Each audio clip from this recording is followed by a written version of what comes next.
And our subject today is Y how to nuestro think tema en este día as es Christians. cómo pensar Now, Acts como chapter 11. cristianos.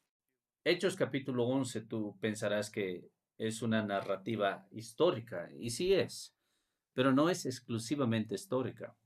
Estas cosas han sido registradas para mover nuestros corazones, para que nos examinemos a nosotros mismos, para mostrarnos cosas grandes que Dios hace en la vida de su gente. Y así en este capítulo tienes bastante información, ayuda e estimulación en relación a cómo es que los cristianos deberían pensar. Es muy claro, es obvio, como espero mostrártelo. Primeramente, entonces, mi primer encabezado será cómo pensar. El segundo, cómo actuar. Y el tercer encabezado, si tenemos tiempo, será cómo llevar el nombre de Cristo. Empezaré entonces con el primer encabezado. Posiblemente un mensaje fue enviado de Cesarea y los apóstoles y los hermanos que estaban en Judea, particularmente en Jerusalén, escucharon que los gentiles habían también recibido la palabra de Dios. Sin duda escucharon todos los detalles, escucharon acerca de Cornelios el centurión y de su familia y de sus siervos, la gente que trabajaba con él, sus amigos, todos ellos que creyeron con Cornelios en Cristo. Ellos eran gentiles. Los de Jerusalén habrían escuchado cómo es que Pedro había ido a ellos y les había hablado y aún les había alojado. No dice esto en la narración que procede, pero lo leemos anteriormente. Y todas estas cosas fueron noticias maravillosas y tremendas, que un gran número de gentiles habían sido salvados en Cesarea. Cuando estas noticias vienen a Jerusalén, ellos estaban sorprendidos, porque para que suceda esto, Pedro tuvo que relacionarse con los gentiles, tuvo que hablar con ellos, confraternizar, comer con ellos, y aún les alojó. Y esto era en contra de la ley de Dios, desde su punto de vista, desde su estimación, y estaba en contra también de su cultura. Era algo horrible que esto haya pasado. Ahora nosotros nos maravillamos ante esto. Miren el poder de la cultura. Es impresionante que esas personas que fueron convertidas, esos judíos, por lo menos unos 25,000 personas en este tiempo, y tal vez más personas, todas estas personas judías que fueron convertidas aún tenían una actitud de rechazo hacia los gentiles. ¿Acaso sus propias profecías del Antiguo Testamento no decían que cuando el Mesías vendría, la puerta sería abierta para los gentiles y que ellos entrarían a la nueva iglesia del Mesías? ¿Acaso no decían las profecías esto una, dos o muchas veces a lo largo del Antiguo Testamento? Y particularmente en las profecías de Isaías y Jeremías. Entonces, ¿cómo es que ellos, los judíos convertidos, aún tenían prejuicios contra los convertidos gentiles? Sus corazones habían sido convertidos de los judíos, de los hombres y de las mujeres, y tú pensarías que ellos se darían cuenta y se regocijarían que los gentiles fueron convertidos. Tú pensarías que ellos entenderían que la ley ceremonial ahora había sido culminada, abrogada, que Cristo había cumplido la ley ceremonial. La ley ceremonial era una ayuda visual acerca del Mesías, de lo que él haría cuando vendría. Pero él vino, él cumplió la ley ceremonial. Y él hizo un sacrificio supremo en la cruz del Calvario. Todos los tipos y las sombras habían terminado, incluyendo las leyes de la comida, todos los rituales, todas estas cosas del Antiguo Testamento. Pero los judíos convertidos aún no se daban cuenta. Ellos de seguro se dieron cuenta que los rituales del Antiguo Testamento, eh, no importa cuán meticulosamente uno lo guardaba, estas cosas no salvaban. Ellos también se dieron cuenta de que el guardar el día de reposo no les salvaba. Ellos se dieron cuenta de que Cristo Jesús y Él solamente salvaba. Pero de alguna forma ellos no entendieron que la ley ceremonial había terminado. El apóstol Pedro mismo no entendió. En el capítulo anterior leemos en el versículo 28 cómo es que a Cornelio y a las personas en Cesarea él les dijo: vosotros sabéis cuán abominable es para un varón judío juntarse o acercarse a un extranjero, pero a mí me ha mostrado Dios que a ningún hombre llame común o inmundo. Aún el apóstol Pedro, a él le había tomado mucho tiempo el entender, y Dios tuvo que mostrarle por una visión especial. Tenía que mostrarle que estas cosas habían culminado y que ahora las puertas estaban abiertas para los gentiles. No quiero recapitular todo esto, pero el clérigo de los judíos, los rabinos y los fariseos particularmente en el tiempo de nuestro Señor, se habían equivocado, porque la ley nunca dijo que era ilegal que un judío hablara a un gentil. La ley no decía eso. La ley, particularmente en el libro de los Levíticos, dijo que los judíos como nación no deberían volverse como las naciones alrededor suyo en su conducta, en su comportamiento, pero no decía que no tengan nada con ellos, ningún trato. Y la ley en Deuteronomio decía que no deberían casarse con otras personas que no sean de esa religión, que no adopten las costumbres suyas, pero no decía que no tengan trato con ellos. También vemos en el Antiguo Testamento la prohibición del matrimonio, pero no el confraternizar con ellos, no que no testifiquen a ellos lo que se supone que debían hacer. Pero el clérigo judío había inflado la ley y había hecho que sean incluidas muchas cosas. Y el apóstol Pedro creía también en estas cosas. Pero ahora los gentiles habían sido convertidos y el mensaje llega a Jerusalén y Pedro vuelve a ese lugar. E inmediatamente la gente difiere con él. No deberías haber hecho esto. Nuestra cultura dice que tú no deberías haber hecho esto, le dicen a Pedro. Nosotros somos judíos cristianos. Entonces Pedro les explica, y eso es de lo que el capítulo 11 nos habla. Él les explica de cómo es que Dios abrió sus ojos y cómo es que Dios le mostró por este Pentecostés en miniatura que se dio a los gentiles convertidos, de cómo es que Dios le mostró que estaba tratando con los gentiles como los judíos convertidos. Y aquí algo remarcable. Quiero leer una vez más el versículo 2 del capítulo 11 y luego voy a irme al versículo 17. Y cuando Pedro subió a Jerusalén, disputaban con él los que eran de la circuncisión, los judíos convertidos.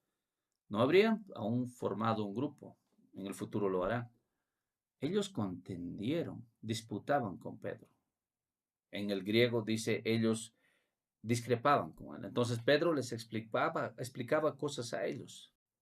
En el versículo 17, si Dios pues les concedió también el mismo don que a nosotros, que hemos creído en el Señor Jesucristo, ¿quién era yo que pudiese estorbar a Dios?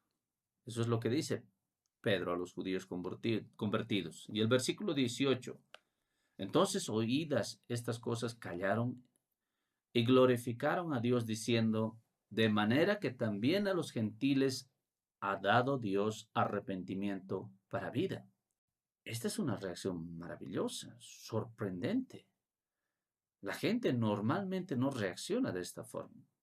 Si tú tienes un prejuicio profundo y tú has aprendido este prejuicio en tu cultura, están escritos en ti, siempre has pensado que algunas cosas eran correctas y verdaderas, tú no las dejas, estas creencias tuyas, esta forma de pensar. Pero ¿cómo es que estos convertidos judíos pudieron conformarse a lo que Pedro les dijo instantáneamente, voluntariamente?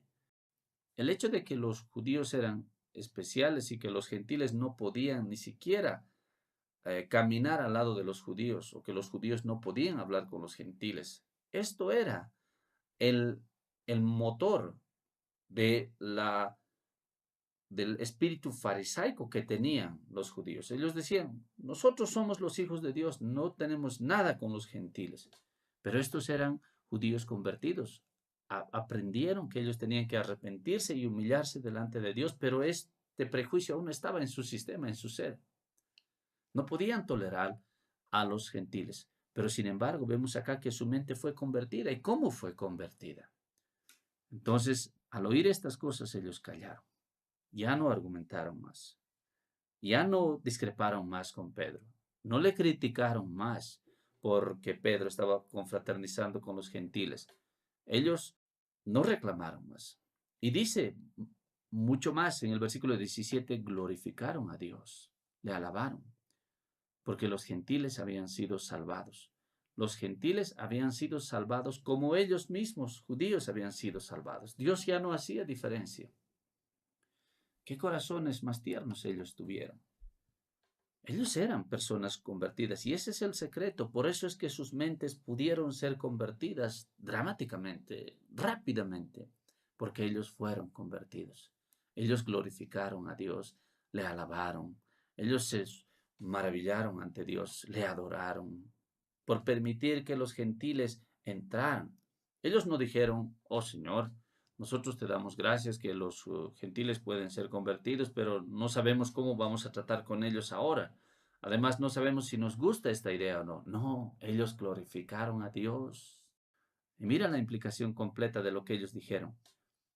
De manera que también, este es un poderoso también, voy a explicarlo en un momento. De manera que también a los gentiles ha dado Dios arrepentimiento para vida. En otras palabras, ellos dijeron, cuán gozosos estamos que los gentiles sean iguales del todo con nosotros, que hayan sido también como nosotros humillados y salvados por la gracia de Dios. No son diferentes a nosotros.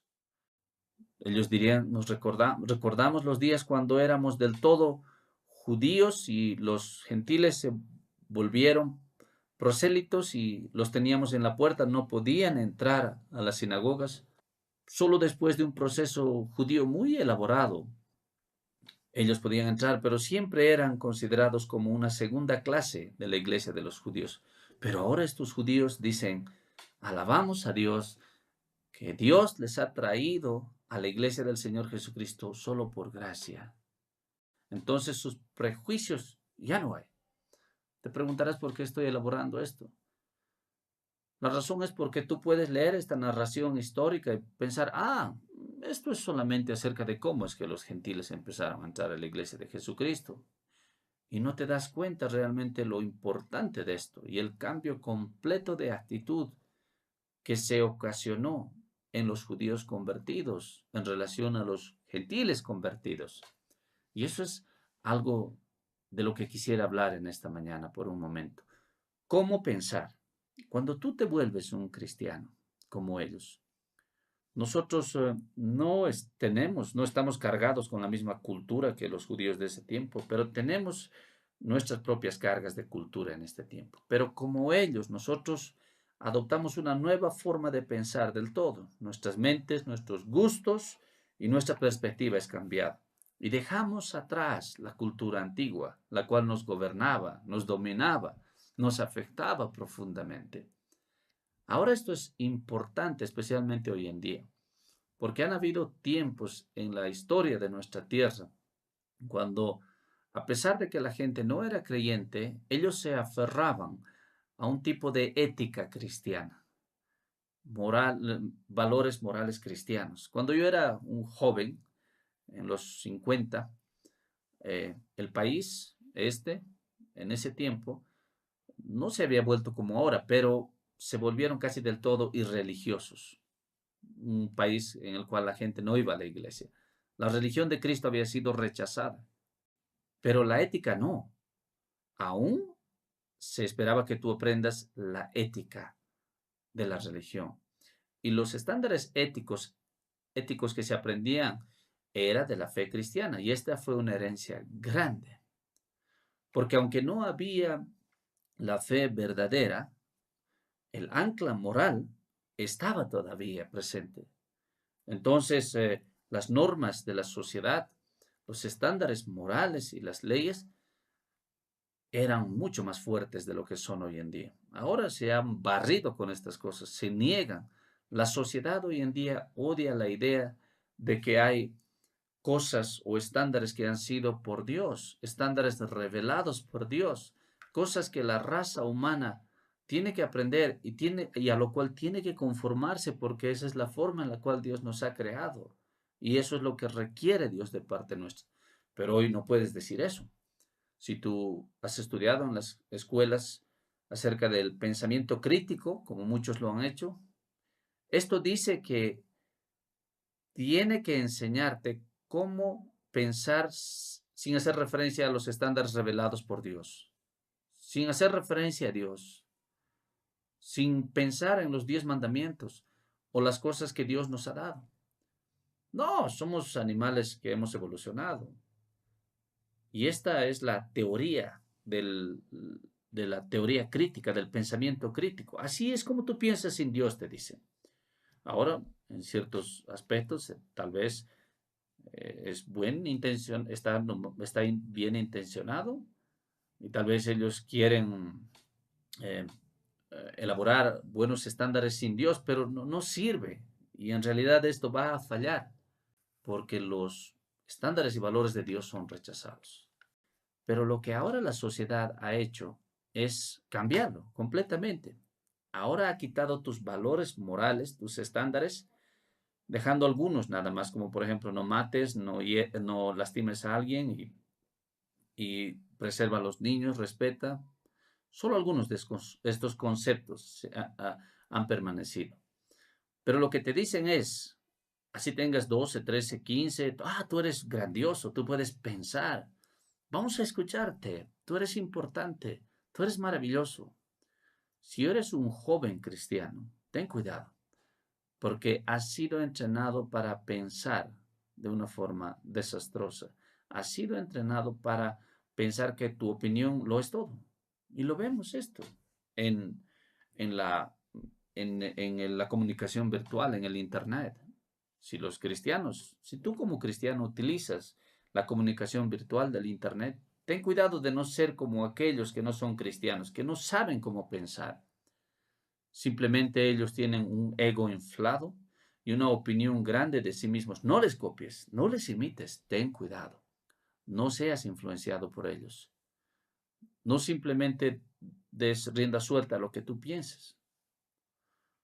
Recuerda el quinto mandamiento. Honra a tu padre y a tu madre. ¿Sabes lo que los puritanos decían acerca de este quinto mandamiento o en lo cual ellos insistían? Decían, no solo aplica a los papás, al rey, a la familia, sino también a los padres cívicos, a los líderes del país. Principalmente aplica a los padres espirituales, al liderazgo dentro de la iglesia, aquellos que han empezado antes que tú, aquellos en cuyos corazones Dios ha obrado, aquellos que están en la gracia por mucho más tiempo. Entonces, tienes que ser una persona humilde, que escucha, que aprende, cuidadosa, no una persona de novela. Disculpa que utilice este tipo de lenguaje, pero es una sociedad peligrosa en la cual vivimos. Em, Me acuerdo hace tiempo atrás, tuve que conducir eh, en el norte de Inglaterra y era muy temprano en la mañana. Y me encontré a sí mismo por ahí en el campo de una ciudad y donde las casas estaban separadas y el terreno era plano, pero había habido la noche anterior una tormenta de nieve, no podía ver nada. Todo lo que podías ver eran las casas, no podías ver dónde iban las calles, dónde doblaban las calles, solo podías ver eran los postes, por eso podías ver que había calle. La nieve había sido tan profunda. Si otros que conocían el camino no habían ido antes que yo, no habían manejado y no hubiese habido huellas de otros autos, no hubiese sabido qué hacer, no hubiese tenido un punto de referencia, porque en todo lado estaba blanco. ¿Será que tal vez yo estaba en la calle? Me preguntaba, o estaba sobre la acera. Yo no sé si alguno de ustedes ha tenido alguna de esta experiencia, pero hoy en día es así. Se dice, quita todos los mojones, los punteros, los señales de la calle, quita todos los principios morales, las leyes de vida, quita todo. Y te dicen, tú simplemente vive tu vida como tú crees que está bien. Y así entrenamos a los jóvenes hoy en día. Así se entrena, esta es la cultura. Jóvenes, tengan cuidado. Ahora, la cultura en Jerusalén, volviendo a la escritura, era el negar a los gentiles.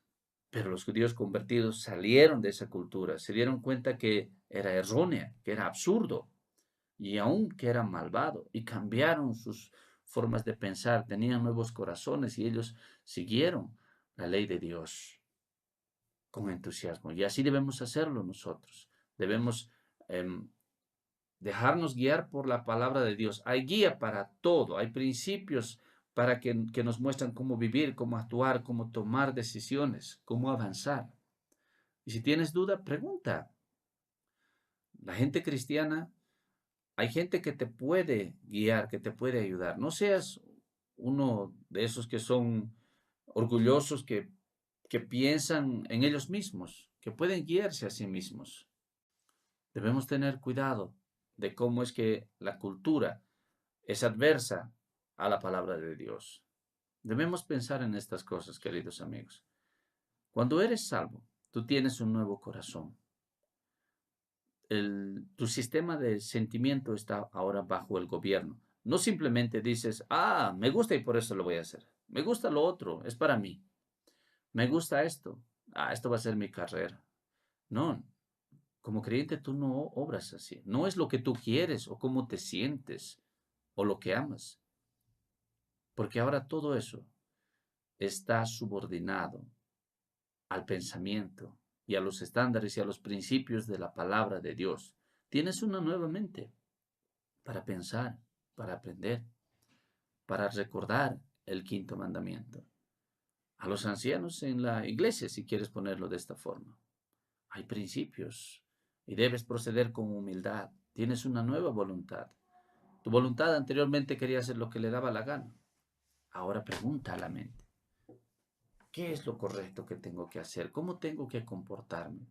¿Cuál es el estándar de la escritura en relación a esto o al otro? Tú vienes del desorden al orden y tu forma de pensar entera cambia. Ya no eres más un orgulloso que confías en ti mismo, un autocomplaciente. Te dices a ti mismo, no, yo tengo que dar respuesta a Dios. He sido convertido a Cristo. Soy el recipiente de cosas preciosas y yo quiero honrarle y obedecerle. Y si tú eres joven, dices, yo soy un principiante, quiero aprender y quiero crecer en la gracia y agradar al Señor. Y si tú eres una persona que llevas mucho tiempo en la fe, debes decir, mi ejemplo malo podría ser un desastre para muchas personas jóvenes, las cuales me van a copiar. Tengo que tener mucho cuidado, que yo honre al Señor y que no cause daño a nadie. Ahora es verdad que en Jerusalén, de donde yo tomé este modelo, algunos de los miembros de la iglesia cristiana, no se dice acá, pero más después, algunos de estos se enfurecieron de que ellos tendrían que honrar a los gentiles convertidos y no les gustó esto. Y ellos se opusieron a medida que pasó el tiempo. Y luego ellos salieron de la iglesia y ellos se volvieron los judaizantes del libro de los Hechos, como se nos narra. Aquellos que fueron llamados por el apóstol Pablo los enemigos de la cruz del Calvario. No eran salvos, por supuesto. Es por eso que ellos querían abandonar, no querían, perdón, abandonar la cultura antigua y seguir la forma nueva de pensar en la gracia. Y a veces puede ser lo mismo con nosotros. A mí me gusta el Internet, me gusta cómo las cosas funcionan ahí, me gusta que ellos aprecien mi opinión, qué es lo que yo quiero hacer. Así quiero ser, dicen algunos. Pero ten cuidado, porque puede ser que tú estés estancado en la fe o que nunca tal vez has encontrado al Señor. Así como las personas en Jerusalén que no podían aceptar la nueva forma de pensar de que los gentiles podían entrar a la iglesia de Cristo Jesús. Es porque tu corazón está endurecido o tal vez no has sido convertido a Cristo, que no se te ha dado ese deseo de agradarle y servir al Señor. Esta es una marca de gracia. El que nosotros estemos listos a dejar la cultura en lo que está erróneo. Y en toda cultura terrenal hay cosas erróneas.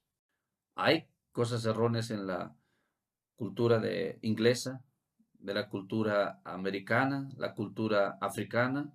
También hay cosas buenas, pero hay muchas cosas erróneas en la cultura africana. Y estas cosas, si entran en conflicto con la palabra de Dios, la cultura de cualquier país, entonces las abandonamos y decimos, yo soy responsable ante Dios. Bueno, voy a hablar de mi segundo encabezado ahora. Está en el versículo 19. Vamos a hablar de cómo actuar. Ahora, bien, los que habían sido esparcidos a causa de la persecución que hubo con motivo de Esteban, pasaron hasta Fenicia, Chipre y Antioquía, Antioquía de Siria, como unos 320 millas al norte de Jerusalén, a una ciudad pagana. Habían judíos allá. Entonces ellos querían predicarles a los judíos. Evidentemente esta era su intención, pero la mayor parte de la gente en Siria de Antioquía eran paganos. Eran como una ciudad de 500,000 de personas, muy grande ciudad en ese tiempo. Se dice que era la ciudad tercera más importante del Imperio Romano, pero no hablando a nadie la palabra, sino solo a los judíos. Y ellos tuvieron un tipo de accidente, del cual leemos en el versículo 20. Pero había entre ellos unos varones de Chipre y Cirene, los cuales cuando entraron en Antioquía hablaron también a los griegos anunciando el evangelio del Señor Jesús.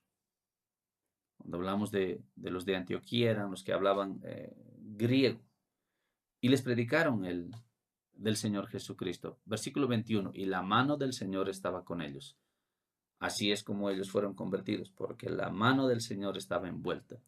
Si la mano del Señor lo hace y convierte, si el Espíritu Santo regenera los corazones, inclina las voluntades, entonces sin duda va a haber convertidos. La mano del Señor estaba con ellos y gran número creyó. Este lenguaje es similar que en otras partes se traduce como una gran multitud, que tal vez se queda en nuestra mente mejor. Y gran número creyó y se convirtió al Señor. Y en el versículo 22, llegó la noticia de estas cosas, no por accidente, sino por mensajeros, porque esto era algo extraordinario. Llegó la noticia de estas cosas a oídos de la iglesia que estaba en Jerusalén.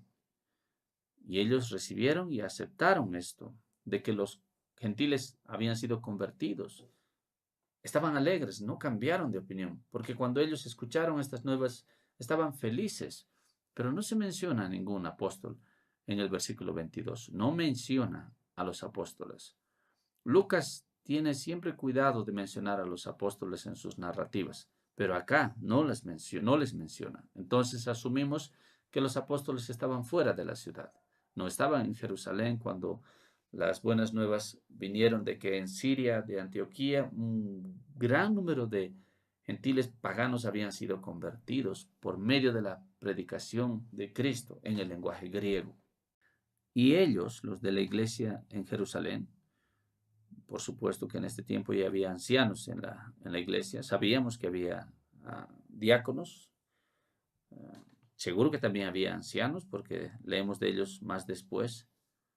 De seguro que acá hay un liderazgo en la iglesia que actúa aunque los apóstoles no están en la ciudad.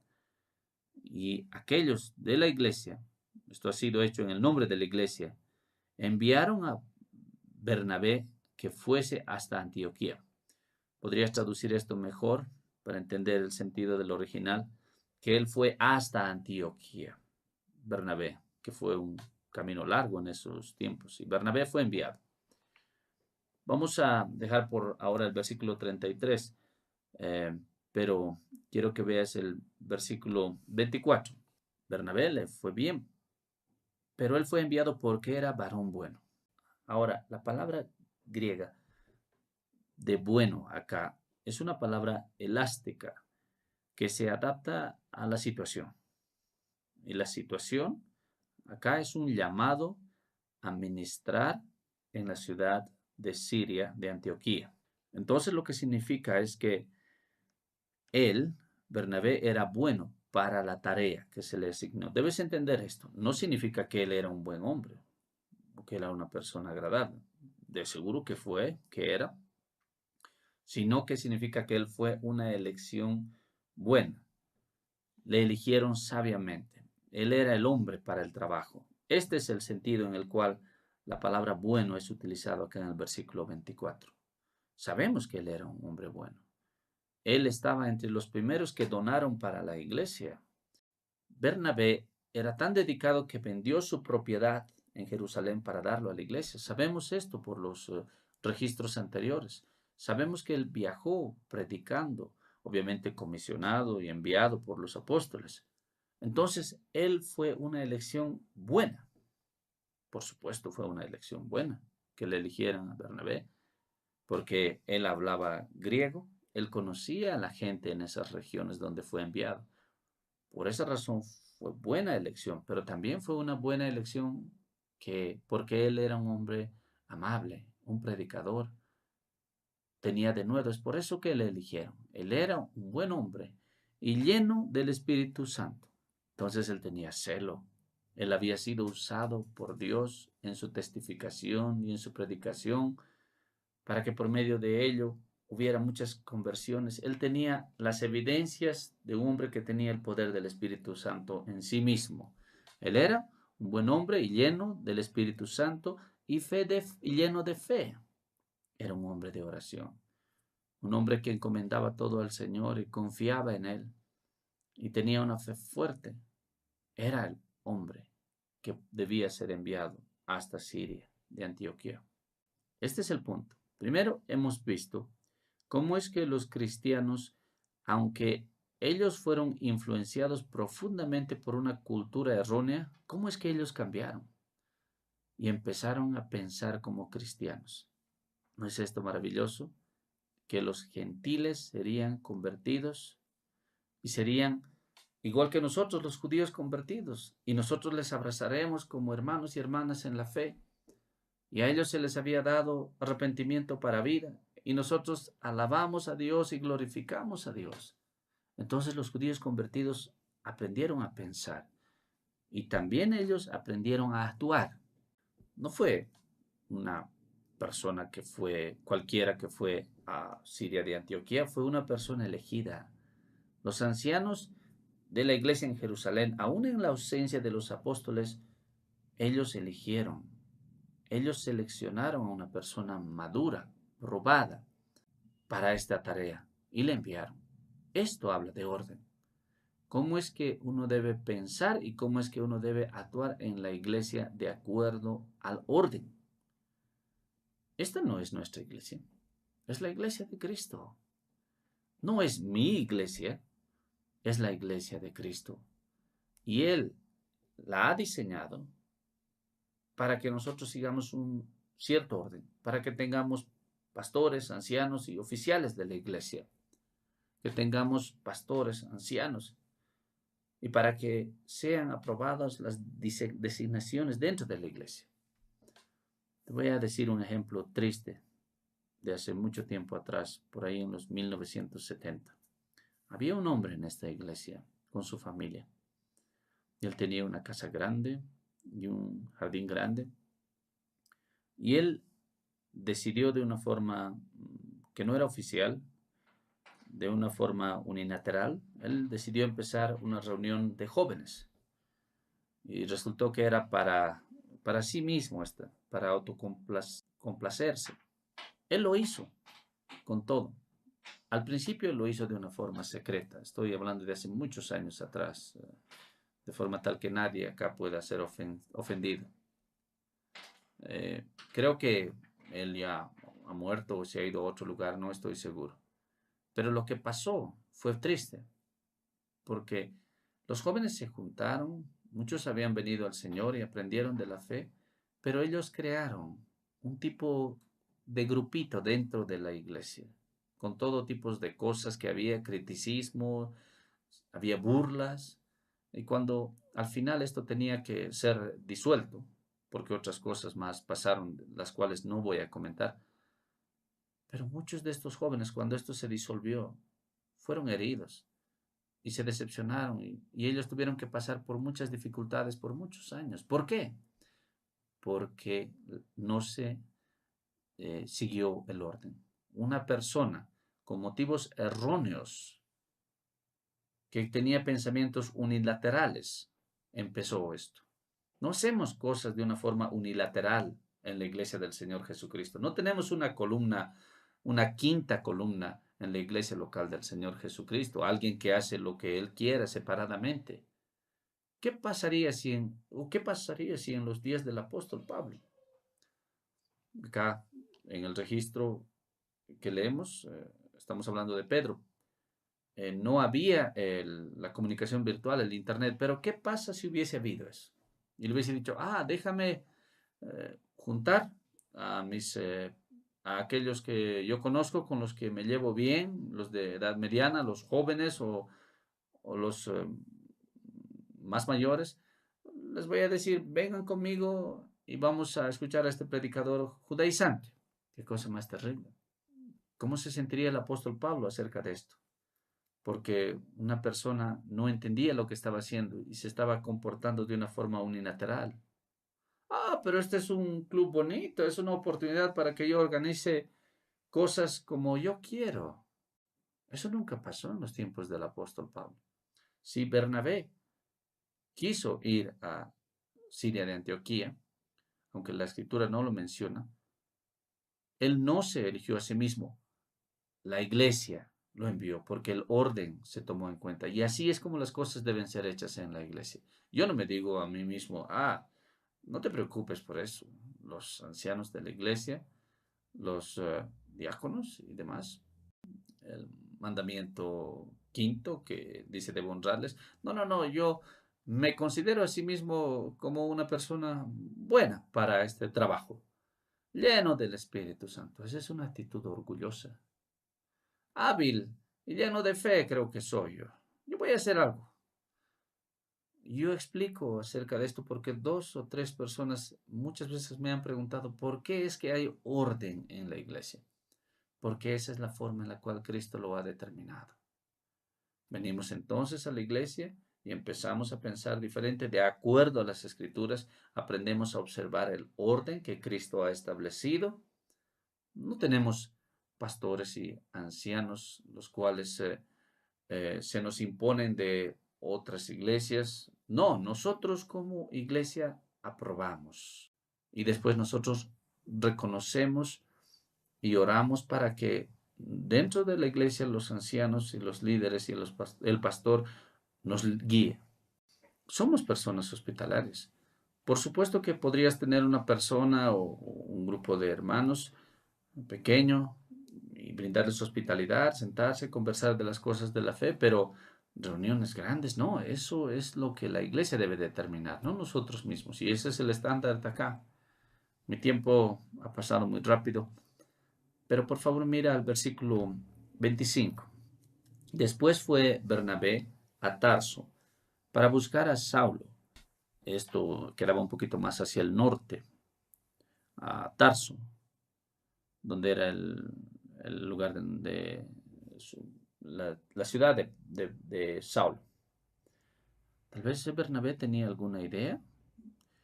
Uy, qué hermoso sería que yo pueda estar acá con Saulo. Yo lo voy a hacer de esta forma. Yo voy a dirigirme a Pablo. No, él no pensó de esta forma porque en capítulos previos él sabía todo acerca de Saulo. Porque él fue quien introdujo a Saulo a la iglesia de Jerusalén después de que Saulo fue salvo. Bernabé sabía que Saulo tuvo la visión en la cual Dios le dijo que él sufriría por la fe. Entonces Bernabé estaba obedeciendo a Dios. Diría él, la primera iglesia gentil es la voluntad de Dios que Saulo esté acá, porque él no los declara de esa forma. Entonces, cuando ves el Nuevo Testamento, la gente no está haciendo lo suyo, no están tomando su propia iniciativa, no están siguiendo sus ideas brillantes propias, no, están observando lo que Dios ha declarado y están actuando como iglesia y están haciendo estas cosas de una forma apropiada. Y así el versículo 26 dice, y se congregaron allí todo un año con la iglesia y enseñaron a mucha gente y a los discípulos se les llamó cristianos por primera vez en Antioquía. Qué nota histórica más maravillosa. Algunas personas dicen que el término cristiano se les fue dado de afuera de la iglesia como un término de desprecio. Y tal vez puede haber algo de verdad en eso, aunque no podemos probarlo del todo. Pero puede ser un término de desprecio. Estos cristianos. Ellos nunca se llamaron a sí mismos cristianos. Lucas siempre los llama discípulos o hermanos. Los judíos nunca los llamaron cristianos. Los judíos no llamarían a los cristianos cristianos, porque la palabra Cristo significa Mesías. Y ellos nunca hubiesen dicho, estos son la gente del Mesías. Los judíos llamaron a los cristianos nazarenos, que será un término de desprecio también. Entonces, ¿de dónde vino el término cristiano? Bueno, puede ser que la gente les llamaron cristianos para distinguirles de los judíos. A los paganos se les llamó paganos para distinguirlos. Pero ¿cómo es que, como sea que hayan sido llamados cristianos, algo es obvio? Que esta gente eran gente que enseñaban sin parar acerca de Cristo. Ellos predicaban a Cristo. Ellos testificaban de Cristo. Ellos hablaban de Cristo. Cristo estaba en estas personas. Los inconversos dirían, uy, ellos hablan de Cristo. Ellos quieren estar con Cristo. Ellos oran a Cristo Jesús. Ellos le sirven y ganan gente para Él. Ellos piensan acerca de su sufrimiento y su muerte en la cruz del Calvario y hablan acerca de Cristo todo el tiempo. Entonces fue natural que ellos se llamaran cristianos. Y yo espero que nosotros también llevemos este nombre con dignidad y podamos ser vistos como aquellas personas que somos del todo para Cristo. Y estas son las cosas que quería traer delante de ti en esta mañana. El cambio total en la forma de pensar cuando nos volvemos cristianos. Y el orden que nosotros seguimos como cristianos en la iglesia del Señor Jesucristo.